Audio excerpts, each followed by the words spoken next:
In this video, I'm going to teach you how to install a subway tile as a kitchen backsplash. Now, I know a lot of you think this might be an easy task, but I got a lot of tips and tricks that are going to help make this job flawless and look perfect. Alright, so kitchen backsplashes, they're generally the basic home do-it-yourself kind of tile project, right? And everybody can install 20 square feet of tile. Or can you? Here's the trick. This is a 3x6 subway tile. Traditionally, a subway tile is 50% offset, so you get a nice little stagger. You generally think that you'd start at the bottom and then you work your way up. Now, for argument's sake here, this wall is going to be, it's minimalist kitchen, so it's open concept. It's just going to be some floating shelves. So we're going to tile right to the ceiling, which makes my project simple. But generally, the upper cabinets are sitting at 18 inches, which is this mark here. And they make these tiles so that if you put them on the wall, they pretty much finish at a full row, okay? So there are a lot of tiles out there that if you're gonna buy them, double check the size, do the math from 18 inches, and you'll find that in a lot of those cases, they'll go install without any cuts. That makes your life simple. But what they aren't gonna tell you is that most kitchens aren't installed level. So every countertop section is gonna be leveled independently of itself. Most guys don't install kitchens and throw a laser on the wall and then make sure the whole room is all at the same height. So if you start in one corner, start working your way around the room, you'll find you'll go behind a stove, you get to the other side, all of a sudden you'll be doing all these ugly cuts and it's a disaster. So what I do is I generally start on a wall like this. I'll put one tile on this side, one tile on the other side, and then I'll throw the laser level on the other corner. I make sure that my laser level is always set a little bit higher than the tile that's completely in the picture. If the other tile has got a laser line like that, that's fine, I'm not worried about it, because I can always come and do a little bit of grinding off the bottom and fit this row in so that it has the appearance of a full tile, because when I'm done, don't forget, I'm going to be using a thin line of silicone here. So after grout and silicone, the eye will never pick up if the tile has got a little bit of a grind cut to it. But if you try to just install it on the flat surface and assume it's level, your tile will start going like this. You're gonna get bunched for space, your grout lines will be a disaster, and that can be seen from a mile away. So the basic tools of this job, and when you're dealing with a backsplash, you're dealing with a small tile, you have the advantage, you get to use an adhesive. Now, this is a type 1 adhesive from Mapai. It's designed for wet areas, so I usually buy this in a big bucket. Because believe it or not, I still end up doing some situations where we're tiling showers for people who aren't using waterproofing systems, just because the code doesn't require it, and some people's budget just don't allow it. So I'll buy a big bucket like this, and that's wonderful.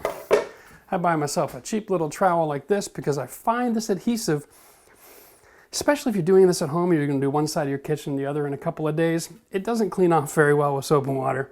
You have to use a knife to cut the glue off. And after 2 or 3 tries, I generally just throw this in the garbage and go for another one. So I got tired of spending $20 or $30 on a good one.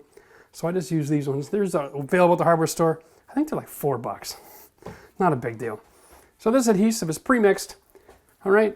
And so you're just going to scoop it up. Oop, just throw it on the wall. And you can see it sticks. Generally speaking, less is more here. It's kind of like glue. So you really want a trowel. Exactly, lay it on and then run it off. Okay, so that's the basics behind how to get the glue on. The other things you're going to need for the tile job of this sort is, of course, measuring tape. You're going to want a knife so you can open your spacer bag. These things here are 1/8 inch rubber spacers. Depending on your tile, this one does not have any ridges on the back side of the tile. If it did, when you put them together, it would have a built-in grout line. But it doesn't, so it collapses. So what I have to do is I have to put a spacer in every one of these tiles to make sure I can grout it later. I also want to have a magic marker. This is a glossy tile. That makes a great mark. And because it's glossy, it won't be permanent. If you try to do this with a pencil, here's a pencil, it doesn't really show up, okay? You don't want to be sitting here fussing around with the tile all day long. You want to just make your mark and go, all right? So get these markers. I think these Milwaukee Sharpies are available pretty much everywhere nowadays. The next thing you need is your trusty little tile cutter. Make sure that the cutting wheel on there is in good condition. If it's not, check the handle. In a lot of cases, there's another cutting wheel laying in there. It's a gift from the tile store. A lot of people don't know that there's another wheel. You just change the nut here, right at the bottom, and boom, you got a brand new tile cutter. So that's available if you need it. And you need a drill with a Phillips bit because all of your wall plugs have to be removed. Now, if this kind of thing makes you nervous working with live power, then by all means, they're kitchen plugs. Just go down to the panel. They should be labeled and just turn all the breakers off, okay? And in this job, since this is new construction, I actually already asked my electrician to just change out the screws and put in nice long ones for me so that when I'm done, I can install this over the tile and still connect to the box. And so he was happy to help me out with that. Okay, so when you get started on a tile job like this, you have two options. You can start in the middle and work left and right. For me, that's maddening when I'm working with adhesive because then you're always having to clean it off and your work surface starts to get bigger and bigger and bigger and the glue is drying as it sits there. So you're over here tiling on the third row and you got to go over there and then do the fourth, fifth, sixth, seventh, eighth, ninth, and then start over here at the bottom again. It'll drive you insane. So what I try to do is start on the side. The advantage of a new build is I built it so the wall's level. So that means before I get started, since I'm doing a 50% offset, I can just measure and mark my tiles. Now, this is an actual 5 7/8. Lovely. So that's 2 9/16.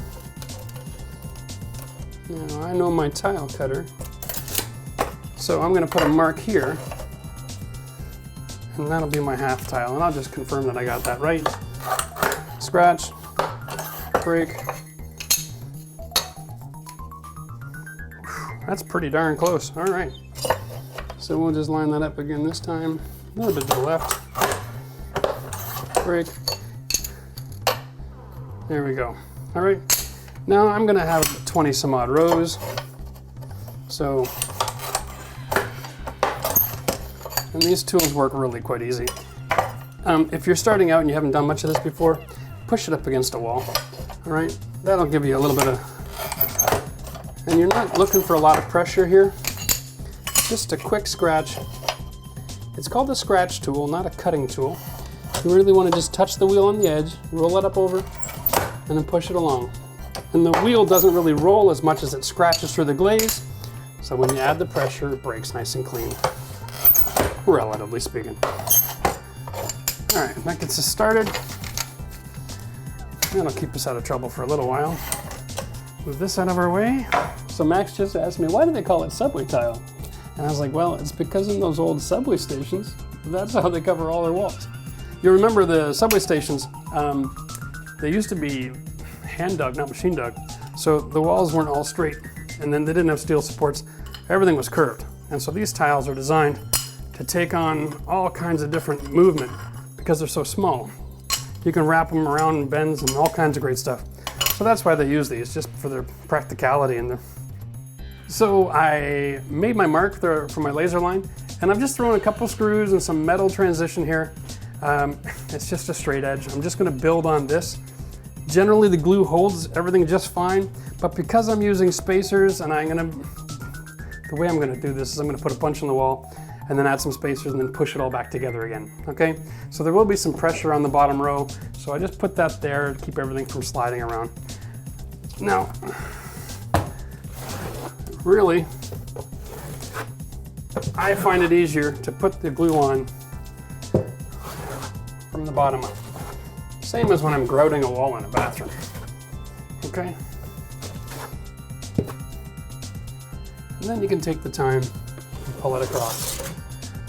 Fall on all your voids, fill them in,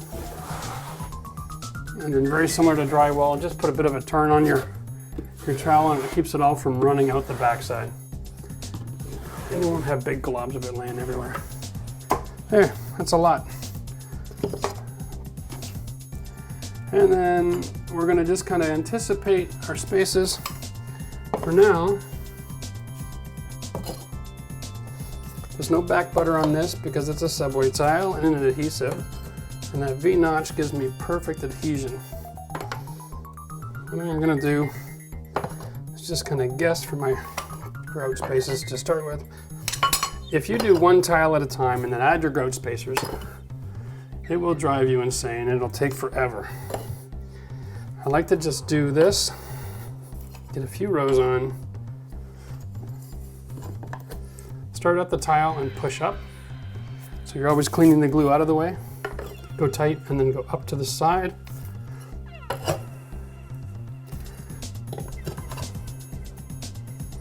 Okay.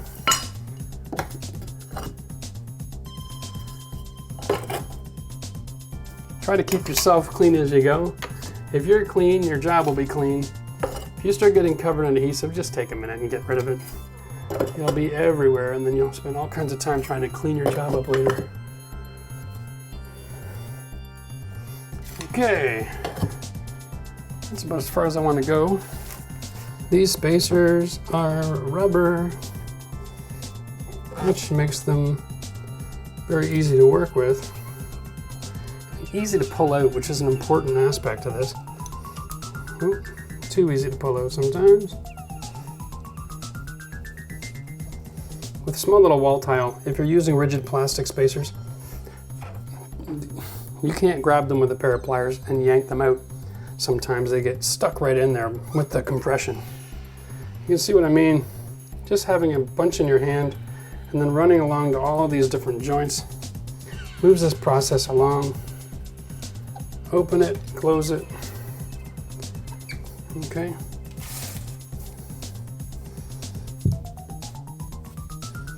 And you want to, of course, put one at the end of each piece of tile.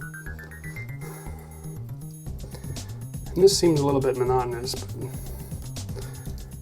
the reality is it gets a great look, right? This is visual effect, having this much texture. Very common way to finish a wall like this nowadays is actually to use a contrasting grout color. So this client has got new gray flooring, concrete countertops. So we're going to be finishing this job using a really light gray on the grout, so there'll be a contrast, which is why these spacers are so necessary. If I was just going with a white grout, I might be able to just cheat. I got enough experience with this sort of thing, I could probably just put all these tiles on the wall, stand back, align them all the way I want, not even use the spacers, grout it the next day, and no one would ever be any wiser. But if you're using a contrasting grout color, now you got to deal with a level of precision that just, you need to use your spacers. There's no way you can cheat. So we've got our tile up to the point now where I'm dealing with the electrical plug. Now, I'm not going to go any higher than this for now. I want to try to finish this size of a spread all the way across the wall, and then we'll come back and start the row over again. That way I'm always working where the adhesive is wet and I don't have it drying out on me. So the way you do this is really simple. You just put this bad boy back in the box and you put this tile on your edge. Now, if the hole where the screw in this plate is above the ceramic, then you're fine. And that's what we are. We are fine. Now, you don't want to get in here with the trowel messing around.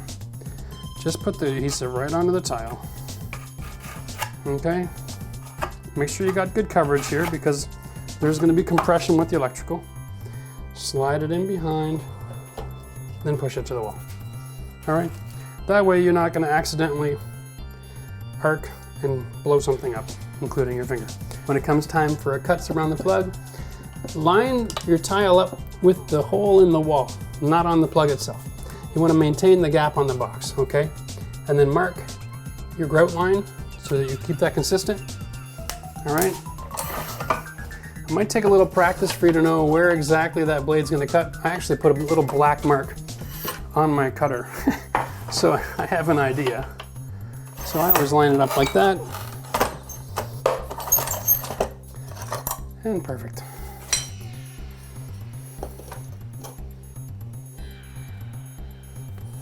Okay, and again, we'll just step all this back up here. Keep working in the adhesive while it's still wet. This type 1 adhesive generally has a setting time of about 10 minutes. So if you can't get it done in 10 minutes, scrape it off, put it back in the bucket, That way at least it's staying with the rest of the moisture and it won't dry out on its own. Okay, now we're here. I don't want to be putting all the adhesive on every tile as I go. I'm going to make sure it's nice and clean between the stone. Okay. Keep that there for when we're ready. Now, the secret here is maintaining your line. What you have to do is measure 2 15/16. There we are. That makes more sense. Put it on the wall and put it right on the grout line. Okay, that is your space. End the discussion. Get that on.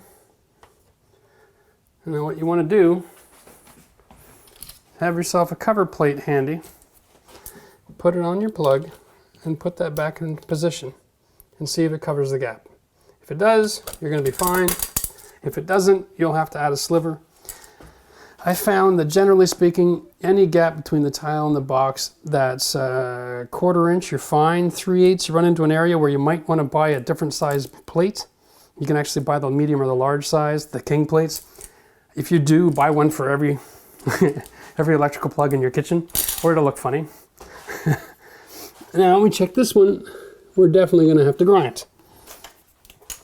So here's what we do. We want to hover, knowing that this area here, all right, that's all I have to take out.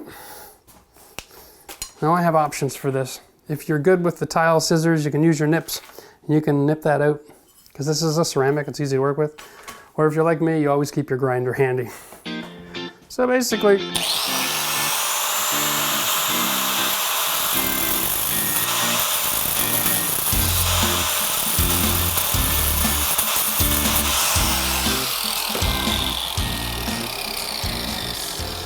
when the grinder wheel stops moving, then you can let go.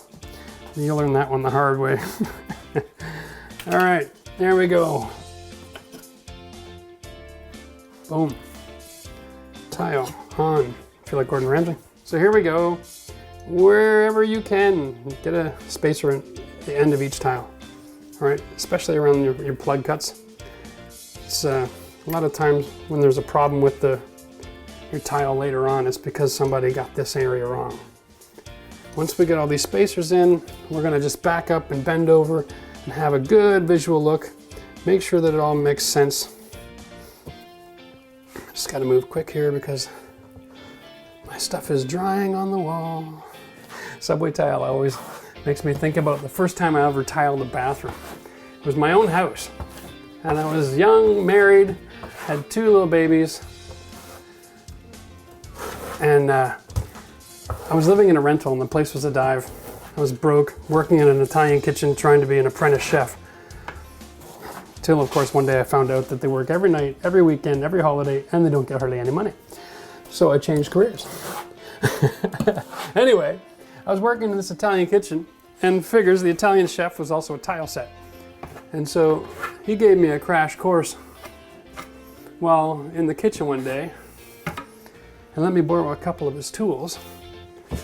And I did my first subway tile job all by myself off of a conversation I had with a guy in the kitchen. No YouTube back in those days. And it wasn't bad. Wasn't bad. Could have been a lot better. And here we go. That's pretty much all the information you need for doing a backsplash. One quick note. The reason I use garbage bags to cover my countertops is because most tarps that you buy are at least 4 feet wide. And I don't like to have a bunch of them on the countertop, and there's too much weight, they're always falling off. This is quick and simple. You can get glue all over it, and at the end of the day, just roll it up and all the garbage is gone, and there's nothing to clean. So this is why I use garbage bags. Other than that, this process, we're gonna go right to the ceiling. So it's just over and over and over again. So just remember, get a straight edge, keep it laser level straight, and then you can build and not gonna have any issues. So this is a perfect DIY project. Subway tile, it's clean, simple, lots of cool designs out there, so check your building stores. You can get them with different details on the edges and kind of like a golf ball scallop look. There's a lot of cool little things. So lots of options. You can also go with the soldier row and then do angles, herringbone. These are easy to work with, okay? Same applications, lots of glue. Use the spacers and you can do anything you can dream up. So if you like this kind of video, hey, subscribe. Don't forget to hit the blue button down there. Like the video for real. These kinds of things are real important to us, so we know what to bring you. And if you have problems navigating all these videos on our YouTube channel, then you can always check out our website. There's a link in the description below. We've put together a platform so that you can find exactly what you're looking for, related topics and all that sort of thing. So if there's information that we didn't get for you in this video that you need about tiling, we'll have a series on tiling. And then if there's other aspects of the job you need information on, it's all there. Otherwise, remember, the most expensive part of any home renovation is the labor to get it done. So if you can do it yourself, go out there and make yourself lots of money.